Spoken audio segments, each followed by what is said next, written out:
Thirthahalli Rameswaram cafe ಸ್ಫೋಟ ಪ್ರಕರಣಕ್ಕೆ ಸಂಬಂಧಪಟ್ಟಂತೆ ತುಂಬಾ ಟ್ರೈನ್ ಪರ್ಸನ್ ಆಗಿದ್ದ ಈತ ಅನ್ನೋ ಮಾಹಿತಿ ಲಭ್ಯವಾಗ್ತಾ ಇದೆ.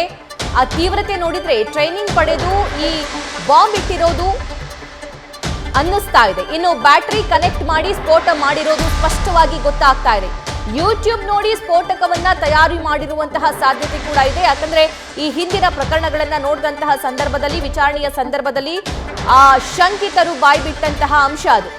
ಯಾವ ರೀತಿ ಸ್ಫೋಟ ಆಗಿದೆ ಅನ್ನೋ ಬಗ್ಗೆ ಅನುಮಾನ ಕೂಡ ಮೂಡ್ತಾ ಇದೆ. ಬ್ಯಾಗ್ ಇಟ್ಟು ಹೋದ ಕೆಲವೇ ಕ್ಷಣದಲ್ಲಿ ಸ್ಫೋಟಗೊಳ್ತಾ ಅಥವಾ ಟೈಮರ್ ಸೆಟ್ ಮಾಡಿ ಹೋಗಿದ್ರಾ ಅಂತ.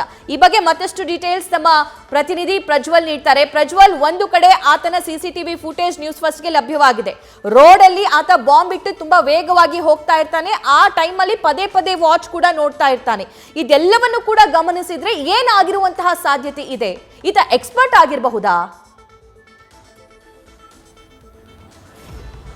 ಖಂಡಿತವಾಗಿಯೂ ಕೂಡ ಸಭಾ ರಾಮೇಶ್ವರಂ ಕೆಫೆಯಲ್ಲಿ ಬಾಂಬ್ ಬಿಟ್ಟಂತಹ ಪ್ರಕರಣಕ್ಕೆ ಸಂಬಂಧಪಟ್ಟಂತೆ ಈಗ ಪೊಲೀಸರು ಕೂಡ ತನಿಖೆಯನ್ನು ಮಾಡ್ತಾ ಇರುವಂತದ್ದು. ಒಂದು ಕಡೆ ಐಬಿ ಟೀಮ್ ಆಗಿರ್ಬೋದು, ಮತ್ತೊಂದು ಕಡೆ NIA ಟೀಮ್ ಆಗಿರ್ಬೋದು, ಅದೇ ರೀತಿ NSG ಕಮಾಂಡೋಗಳು ಕೂಡ ಈಗಾಗಲೇ ಬೆಂಗಳೂರಿಗೆ ಬಂದು ಪರಿಶೀಲನೆ ಮಾಡುವಂತ ಒಂದು ಕೆಲಸವನ್ನ ಮಾಡ್ತಾ ಇದ್ರೆ. ಇಲ್ಲಿ ನಾವು ಪ್ರಮುಖವಾಗಿ ಗಮನಿಸಬೇಕಾಗುತ್ತೆ, ಈ ಒಂದು ಪ್ರಕರಣಕ್ಕೆ ಸಂಬಂಧಪಟ್ಟಂತೆ ಆರೋಪಿ ಒಂದು ಬ್ಯಾಗ್ ನಲ್ಲಿ ಬಾಂಬ್ ಅನ್ನ ಇಟ್ಟು ಹೋಗಿರ್ತಾನೆ. ಆದ್ರೆ ಅದರಲ್ಲಿ ಆ ಒಂದು ಸ್ಫೋಟಗೊಳ್ಳುವಂತ ಸಂದರ್ಭದಲ್ಲಿ ಈತ ಇಲ್ಲಿ ಇರೋದಿಲ್ಲ. ಹಾಗಾಗಿ ಟೈಮರ್ ಅನ್ನ ಸೆಟ್ ಮಾಡಿದ್ದ ಅನ್ನುವಂತ ಒಂದು ಅನುಮಾನ ಏನಿದೆ ಪೊಲೀಸರಿಗೆ ದಟ್ಟವಾಗಿ ಮೂಡ್ತಾ ಇರುವಂತದ್ದು. ಕಾರಣ ಏನು ಅಂತ ಹೇಳಿದ್ರೆ, ಈತ ಪ್ರೀ ಪ್ಲಾನ್ಡ್ ಆಗಿ ಬಂದಿರ್ತಾನೆ. ಅದರಲ್ಲೂ ಕೂಡ ಮುಖ್ಯವಾಗಿ ಬ್ಯಾಗ್ ನಲ್ಲಿ ಬಾಂಬ್ ಅನ್ನ ಇಟ್ಟಂತವನು ಸ್ಫೋಟಗೊಳ್ಳೋದಕ್ಕಿಂತ ಮುಂಚೆ ಈ ಒಂದು ಹೋಟೆಲ್ ನಿಂದ ಹೋಗಿರ್ತಾನೆ. ರವೆ ಇಡ್ಲಿಯನ್ನ ತಿಂದು ಅನಂತರದಲ್ಲಿ ಹೋಗಿದ್ದಾನೆ ಅನ್ನುವಂತ ಒಂದು ಮಾಹಿತಿ ಕೂಡ ಈಗ ಸಿಗ್ತಾ ಇರುವಂತದ್ದು.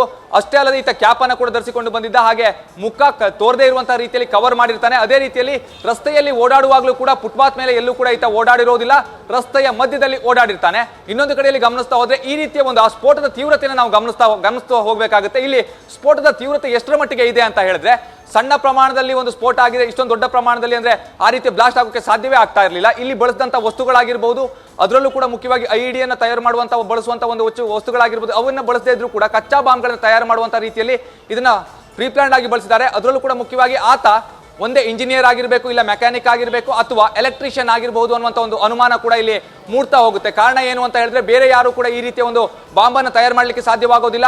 ಮತ್ತೊಂದು ಕಡೆಯಲ್ಲಿ ಆತ ಯಾವುದೇ ಒಂದು ಟ್ರೈನಿಂಗ್ ಅನ್ನ ಪಡೆದೇ ಈ ರೀತಿಯ ಬಾಂಬ್ ಅನ್ನು ತಯಾರು ಮಾಡಲಿಕ್ಕೆ ಸಾಧ್ಯವೇ ಇಲ್ಲ ಅನ್ನುವಂಥದ್ದು ಅಷ್ಟೇ ಸ್ಪಷ್ಟವಾದಂತಹ ಒಂದು ವಿಚಾರ ಕೂಡ ಹೌದು. ಯಾಕೆ ಅಂತ ಹೇಳಿದ್ರೆ, ಯೂಟ್ಯೂಬ್ ಅನ್ನ ನೋಡಿ ಈ ರೀತಿಯ ಬಾಂಬ್ ಅನ್ನು ತಯಾರು ಮಾಡ್ತೀವಿ ಅನ್ನುವಂಥದ್ದೆಲ್ಲ ಅಸಾಧ್ಯವಾದಂತಹ ಮಾತು. ಒಂದೊಮ್ಮೆ ಆ ರೀತಿ ಒಂದು ತಯಾರು ಮಾಡ್ತೀವಿ ಅಂತ ಹೇಳಿದ್ರು ಕೂಡ ಆತ ಎಜುಕೇಶನ್ ಸಾಕಷ್ಟು ಓದಿರಬೇಕು ಅನ್ನುವಂಥದ್ದಿಂದ ಅದು ಗೊತ್ತಿರುವಂತಹ ಒಂದು ವಿಚಾರವೇ ಆಗ್ತಾ ಹೋಗುತ್ತೆ. ಆ ನಿಟ್ಟಿನಲ್ಲಿ ಪೊಲೀಸರು ಕೂಡ ಈಗಾಗಲೇ ತನಿಖೆಯನ್ನ ಮಾಡ್ತಾ ಇರುವಂಥದ್ದು. ಕೇವಲ ಓರ್ವನಿಂದ ಈ ರೀತಿಯ ಒಂದು ಪ್ಲಾನ್ ಅನ್ನು ಮಾಡಲಿಕ್ಕೆ ಸಾಧ್ಯನಾ ಅನ್ನುವಂಥದ್ದು ಕೂಡ ಇಲ್ಲಿ ಪ್ರಮುಖವಾದಂತಹ ವಿಚಾರ. ಸಾಕಷ್ಟು ಜನ ಇದರಲ್ಲಿ ಭಾಗಿಯಾಗಿದ್ದಾರೆ ಅನ್ನುವಂಥ ಒಂದು ಅನುಮಾನ ಕೂಡ ಪೊಲೀಸರಿಗೆ ವ್ಯಕ್ತವಾಗ್ತಾ ಇರೋದ್ರಿಂದಾಗಿ ಅದರ ಬಗ್ಗೆಯೂ ಕೂಡ ತನಿಖೆ ಮಾಡುವಂತ ಒಂದು ಕೆಲಸವನ್ನ ಪೊಲೀಸರು ಮಾಡ್ತಾ ಇದ್ದಾರೆ.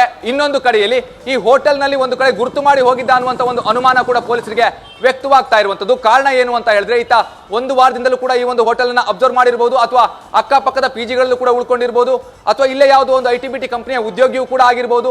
ಇವೆಲ್ಲದರ ಬಗ್ಗೆ ಕೂಡ ಪೊಲೀಸರು ತನಿಖೆಯನ್ನ ಮಾಡಬೇಕಾಗುತ್ತೆ. ಅಷ್ಟೇ ಅಲ್ಲದೆ ಇಲ್ಲಿ ಯಾವ ರೀತಿಯಲ್ಲಿ ಈತ ಪ್ಲಾನ್ ಅನ್ನ ಮಾಡಿದ್ದ ಅನ್ನೋದ್ರ ಬಗ್ಗೆ ಕೂಡ ಮಾಹಿತಿಯನ್ನು ಕಲೆ ಹಾಕುವಂತ ಒಂದು ಕೆಲಸವನ್ನ ಮಾಡಬೇಕಾಗುತ್ತೆ. ಇನ್ನು ಪ್ರಮುಖವಾಗಿ ನಾವು ಗಮನಿಸಲೇಬೇಕು, ಶಿವಮೊಗ್ಗ ಟ್ರಯಲ್ ಬ್ಲಾಸ್ಟ್ ಆಗಿರ್ಬೋದು, ಅದೇ ರೀತಿಯಲ್ಲಿ ಮಂಗಳೂರು ಕುಕ್ಕರ್ ಬಾಂಬ್ ಸ್ಫೋಟ ಆಗಿರ್ಬೋದು, ಇವೆಲ್ಲದರ ರೀತಿಯಲ್ಲೂ ಕೂಡ ಈ ಒಂದು ಸ್ಫೋಟ ನಡೆದಿದೆ ಅನ್ನುವಂಥದ್ದೇ ಅದು ಸ್ಪಷ್ಟವಾಗಿ ಗೊತ್ತಾಗ್ತಾ ಇರುವಂಥದ್ದು. ಆ ನಿಟ್ಟಿನಲ್ಲೂ ಕೂಡ ಪೊಲೀಸರು ತನಿಖೆಯನ್ನ ಮಾಡ್ತಾ ಇದ್ದಾರೆ. ಆರೋಪಿಗಾಗಿ ಈಗಾಗಲೇ 9 ತಂಡಗಳು ಕಾರ್ಯಾಚರಣೆ ನಡೆಸ್ತಾ ಇದ್ದು, ಆತ ಎಲ್ಲೇ ಹೋಗಿದ್ರು ಕೂಡ ಬಿಡೋದಿಲ್ಲ ಅನ್ನುವಂಥ ಒಂದು ಮಾತನ್ನ ಪೊಲೀಸರು ಸ್ಪಷ್ಟವಾಗಿ ಹೇಳ್ತಾ ಇರುವಂಥದ್ದು. ಸಭಾ, ಥ್ಯಾಂಕ್ ಯು ಪ್ರಜ್ವಲ್.